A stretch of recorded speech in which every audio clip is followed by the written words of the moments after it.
Se inscreva no canal Missionária Meur Experiência Sobrenatural e escute o som do céu. Canal Missionária Meur Experiências, Deus vai te libertar. Mais uma vez apresenta a experiência de Abibunjoki Kennedy, tirado do site Spirit Report. Ele foi salvo do inferno, e do mundo satânico de trevas e bruxaria. E no último minuto viu o céu e o inferno. Olá a todos em nome de Jesus Cristo. Meu nome é Abibunjoki Kennedy. Nasci em 17 de dezembro de 1964, em uma família de 15 filhos. O nome do meu pai é Abibunjoki Venance, e minha mãe é Mendela Bilambisa Mari. Sou pai de 45 filhos. Assim, 45 filhos. E não me pergunte como. Venho testemunhar a grandeza e a magnificência do meu Deus, porque servi muito a Satanás, de 1974 até 2008. Passei por muitas coisas e muitas histórias. E foi justamente no dia 13 de junho de 2008 que finalmente me converti, e entreguei minha vida ao Senhor Jesus Cristo, após uma experiência que mudou minha vida para sempre, e essa experiência que vou relatar a vocês agora, pela graça de Deus.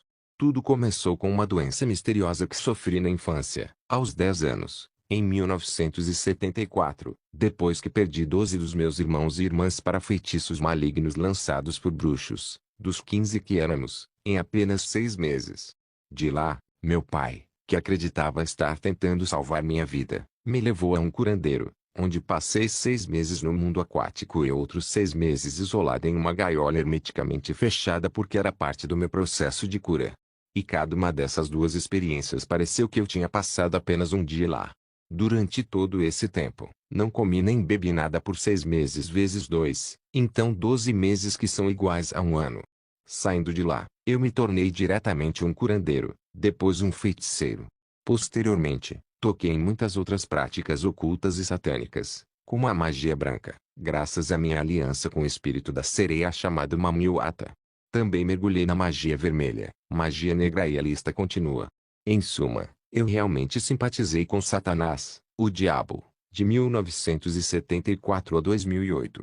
Dou graças ao meu Deus porque ele me procurou e me encontrou à força, da mesma forma que encontrou Saulo de Tarso, no caminho de Damasco. Atos 9, 1-9. Amado, se Deus te chama, não endureça o seu coração, porque você corre o risco de ser duramente atingido por Deus, e para o seu bem, Ele pode fazer de você um novo começo para servi-lo.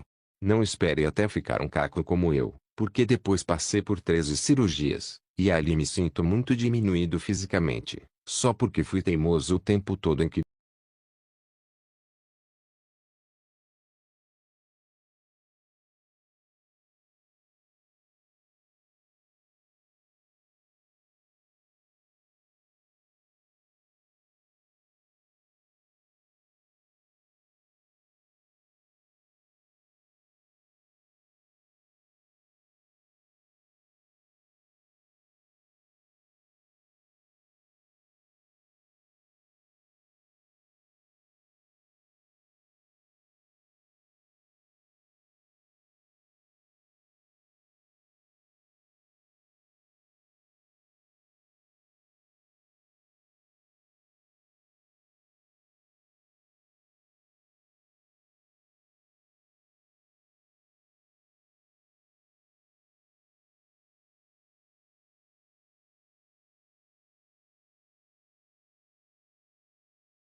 então que falei novamente disse a Satanás, que de fato, esse homem está falando comigo sobre um certo Senhor Jesus, e apenas pronunciando o nome de Jesus. Eu ainda não tinha terminado, quando de repente, um fogo violento e devorador saiu atrás de mim e caiu sobre Satanás. Queimou todo o seu rosto e corpo. Ele imediatamente desapareceu apenas para reaparecer quase meia hora depois, a uma distância de cerca de 100 metros de mim. E durante esse tempo todos aqueles tenentes que estavam em pé ao redor de seu trono tinham desmaiado completamente. Salmos 29:7. A voz do Senhor separa as chamas do fogo. E ele me disse então, ameaçando-me severamente, que eu nunca mais deveria pronunciar aquele nome, porque no dia em que eu o fizesse, ele me mataria. E dali eu disse a mim mesmo, então há um nome, apenas um nome que é mais forte que Satanás? Mas como então? Apenas um nome? Mas Satanás sempre nos disse que é ele quem é Deus, e que não há ninguém mais forte que ele. Mas como pode o simples ato de pronunciar um nome, o nome de Jesus, colocá-lo em tal tormento? Então esse sujeito, Satanás, sempre mentiu para nós desde todos esses tempos. Foi assim que comecei a dizer a mim mesmo: antes que Satanás me mate, devo fugir dele e ir até esse homem ali, cujo nome é mais forte que Satanás e faz com que chamas terríveis explodam, de fogo que queimou Satanás. Eu disse isso a mim mesmo e comecei a pensar sobre os meios para atingir esse objetivo. A virada decisiva, a morte. Mas então, Satanás ainda me seduziu profundamente, e eu fiquei ainda mais apegado a ele. Eu também estava me preparando para fazer uma viagem a Kindu, a capital da província de Maniema, na RDC, para fortalecer e multiplicar meus poderes, porque percebi que meus poderes tinham diminuído significativamente, já que muitos dos meus feitiços satânicos não eram mais bem-sucedidos como antes. Quando eu fazia invocações em banheiros, em cemitérios, em latas de lixo ou em cachoeiras, esses feitiços não tinham efeito algum. Então, juntei todo o dinheiro necessário para esta viagem e pedi ao exército um roteiro, portanto, permissão de viagem, porque sou um soldado. De repente, fiquei doente, algo que não era o caso antes, porque eu tinha dormido no dia anterior com saúde perfeita. De manhã, depois que eu me levantei, fui ao banheiro para me aliviar, e logo depois disso, me senti muito tonto. Meu estômago de repente começou a inchar e girar, perdi a consciência e caí no chão. Fui levado com urgência para um centro de saúde chamado Saint Eric, na cidade de Kabondo, na cidade de Kisangani, província Oriental, RDC. Após a consulta, os médicos descobriram que eu tinha apendicite aguda, o que fez com que meu apêndice se desintegrasse dentro de mim, e também tinha uma hérnia que havia se tornado aguda, surpreendentemente, porque eu não estava sofrendo antes. Tive que passar por 2 cirurgias seguidas e, 11 dias depois, enquanto ainda estava me recuperando e recuperando lentamente minha saúde, já era quase noite, quando senti um forte calor. Pedi para minha esposa preparar um pouco de água para eu me lavar antes que a enfermeira viesse para administrar o tratamento noturno. Bem quando minha esposa queria começar a se lavar, eu tive um ataque. Desmaiei, ela gritou e os médicos rapidamente correram até mim. Eles me reanimaram, recuperei a consciência. Eles me carregaram e me sentaram em uma cadeira. Eles então quiseram me levantar da cadeira para me colocar na cama, antes de me colocarem uma infusão e transfusão. Eu implorei para eles não fazerem isso, porque eu me sentia cada vez mais fraco. Eu implorei para eles me colocarem um gotejamento e uma transfusão de qualquer maneira, enquanto me deixavam na cadeira, até que eu recuperasse um pouco de força, antes de me colocarem de volta na cama. Mas como os médicos nem sempre ouvem as opiniões de seus pacientes, eles me agarraram à força e me deitaram na cama. Foi então que comecei a delirar e a ver o mundo invisível. Não via, ouvia ou sentia mais o que estava acontecendo ao meu redor. Eu estava cortado e desconectado do mundo físico e entendi claramente que meu fim havia chegado. Mas glória a Deus, porque no último minuto, Ele me concedeu a graça e o reflexo de poder me arrepender e fazer minha última oração, algo que nem sempre todos têm a graça ou o tempo de obter antes de entregar o Espírito. Abri minha boca e fiz esta curta oração a Deus: Senhor Jesus Cristo, confio minha vida a Ti. Por todos os pecados que cometi contra Ti, desde minha infância até hoje, imploro que me perdoes. Falhei em Tua vontade durante toda a minha vida, perdoa-me, Senhor. Perdoa-me também por todos os pecados e falhas que cometi contra meus semelhantes. Coloco minha alma em Tuas mãos. E imediatamente após esta oração, morri. Eclesiastes 8:8. Não há homem que tenha poder sobre o espírito para reter o espírito, nem tem poder sobre o dia da morte. E não há livramento naquela guerra, nem a impiedade livrará aqueles que são entregues a ela. Lucas 12:15-20 disse-lhes: Acautelai-vos e guardai-vos da avareza, porque a vida de um homem não consiste na abundância das coisas que possui. 16 E contou-lhes uma parábola, dizendo: O campo de um homem rico produziu com abundância. 17 Arrazoava consigo mesmo, dizendo: Que farei? Pois não tenho onde recolher os meus frutos. 18 E disse: Farei isto, derribarei os meus celeiros, e edificarei outros maiores, e ali recolherei todos os meus frutos e os meus bens. 19 Direi à minha alma: Alma, tens em depósito muitos bens para muitos anos, descansa, come, bebe e regala-te. 20 Mas Deus lhe disse: Louco, esta noite te pedirão a tua alma, e o que tens preparado, para quem será? Muitos dizem não, Deixe-me viver como eu quero, e quando eu morrer, me arrependerei de todos os meus pecados e farei as pazes com Deus. Escute. Fazer sua última oração na hora de entregar o Espírito é uma graça excepcional que o Eterno concede somente a alguns privilegiados de sua escolha. Isso não é para todos. Seria melhor que você se colocasse em ordem com seu Deus agora, enquanto ainda está com boa saúde e mestre de todas as suas faculdades, porque talvez amanhã, bem pode ser tarde demais. Hebreus 3:7-12 Porque, como disse o Espírito Santo, hoje, se ouvirdes a sua voz, 8 Não endureçais os vossos corações, como na provocação, no dia da tentação no deserto. 9 Quando vossos pais me tentaram, me provaram, e viram as minhas obras durante 40 anos. 10 Por isso me indignei contra esta geração, e disse, eles sempre erram em seu coração, e não conheceram os meus caminhos. 11 Por isso jurei na minha ira, não entrarão no meu descanso. 12 Vede, irmãos, que nunca haja em qualquer de vós perverso coração de incredulidade, para se apartar do Deus vivo. Eu sei que Deus permitiu que isso acontecesse comigo, porque Ele não só queria me salvar, mas também e acima de tudo, Ele tinha coisas para me mostrar para que eu pudesse servir como testemunha. Então, depois que morri, me vi em uma cama de madeira tradicional chamada Kitikwala. Eu me vi deitado naquela cama ali, do lado de fora, na grama. Eu ainda conseguia ver a transfusão e infusão que os médicos tinham feito em mim e, de repente, vi 2 bruxos chegando com seu soro, que na verdade era matéria fecal. Um deles era um cavaleiro da mesma vila que eu, e a outra era uma senhora da vizinhança onde eu morava.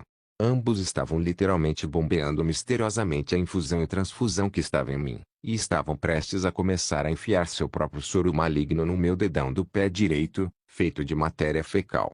De repente, vi aparecer do nada 2 anjos, vestidos com vestes brancas e tendo a forma de crianças pequenas. Um parecia ter 8 anos, e o outro parecia ter 6 anos. Eles apareceram atrás de mim, bem em cada lado da minha cabeça. Então eles levantaram os braços e diretamente, uma chama de fogo devoradora como um relâmpago, saiu deles e caiu sobre esses 2 bruxos ali. A mulher foi atingida no peito e no estômago.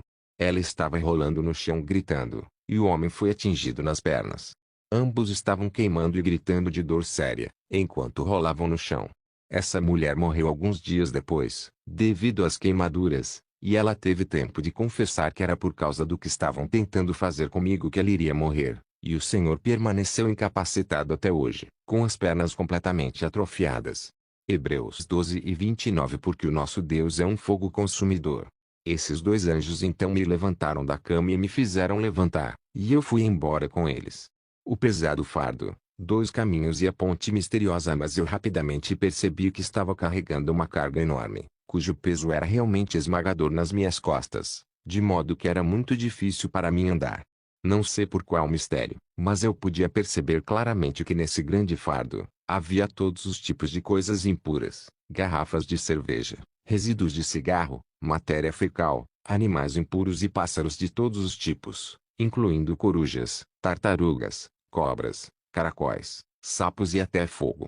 Esse fardo representava meus pecados e todas as minhas más obras. Continuamos nossa caminhada com os 2 anjos até chegarmos a uma bifurcação. E entenda que durante esse tempo eu já estava morto e que minha família chorava por mim. Na bifurcação, a estrada que ia para a esquerda tinha uma aparência muito atraente, era muito larga, muito bem asfaltada, limpa e, em suma, tinha tudo o que era necessário para te atrair. E de longe, naquela estrada, vi Satanás me chamando, acenando com a mão. A estrada que levava à direita era muito estreita, parecia ser comum, não tinha nada atraente ou notável, era montanhosa, cheia de grama por toda parte, e ainda assim era o caminho que levava ao paraíso de Deus e à vida eterna. Mateus 7:13-14 Entrai pela porta estreita, porque larga é a porta, e espaçoso o caminho que conduz à perdição, e muitos são os que entram por ela. 14 Porque estreita é a porta, e apertado o caminho que conduz à vida, e poucos há que a encontrem. Algo maravilhoso aconteceu, porque enquanto estávamos na encruzilhada desses 2 caminhos, um anjo surgiu do nada e bloqueou a estrada que leva a Satanás, enquanto nos indicava com seu braço, para tomarmos o pequeno caminho acidentado que leva a Deus. Provérbios 14:12 Há um caminho que parece direito ao homem, mas o fim dele conduz à morte. Provérbios 16:25 Há um caminho que parece direito ao homem, mas o fim dele conduz à morte. Chegamos a uma espécie de pontezinha estranha, feita de uma única madeira, mas muito afiada e pontiaguda, um pouco como uma lâmina muito afiada de um facão. E era quase impossível para mim atravessar essa ponte sozinho, especialmente com o fardo pesado e esmagador que eu carregava nas costas. Os dois anjos me agarraram, me levantaram e nós passamos. Em frente ao maravilhoso portão do paraíso foi então que nos vimos diante de uma porta maravilhosa e gigantesca, e eu ainda não sabia que era o portão do paraíso. Eu vi dois anjos de cada lado da porta, e outro anjo que estava no centro da porta. Ele segurava um chicote de fogo assustador em uma mão, e uma espada flamejante na outra. Ele também tinha outra espada em sua bainha em volta da cintura. Este anjo tinha uma aparência glamurosa, notável, imponente, assustadora e aterrorizante. Ele era muito resistente, parecia muito poderoso e parecia um grande guerreiro. Ele usava uma couraça metálica brilhante em volta do peito e um capacete metálico brilhante na cabeça. Seu rosto era como um leão e ele tinha asas poderosas. Ele não se movia e não falava. Atrás dele, vi outros 7 anjos, cada um segurando um cálice, que são as 7 taças da ira de Deus. Apocalipse 16:1. E ouvi uma grande voz, vinda do templo, que dizia aos 7 anjos: Ide, e derramai sobre a terra as taças da ira de Deus. Um dos 2 anjos que me acompanhavam me disse que esses 7 anjos estão avançando pouco a pouco, a cada dia que passa, o que significa que a volta do Senhor Jesus Cristo está se aproximando cada vez mais, e rápido. Desde 2008, quando tive essa experiência, saibam que eles têm progredido muito. Meus amados, não nos distraiamos. Ouvi diretamente uma canção de louvor que é muito popular aqui em casa na RDC, e que diz: Você é digno de glória, seja louvado Yahweh, Yahweh seja louvado. Hosana, aleluia, Hosana, aleluia. Isso significa em Lingala, o bom Jinan Kembo Yokuma Yahweh, Yahweh Yokuma, 2x. Hosana, aleluia, Hosana, aleluia. Esta canção maravilhosa, então, foi cantada lá em cima nos céus, no paraíso de Deus, para minha surpresa. De qualquer forma, que Deus abençoe o compositor desta canção, e ainda o inspire com outras canções celestiais, pois ele foi verdadeiramente inspirado por Deus. Esta canção pode, portanto, ser cantada, incansavelmente, por horas e horas, lá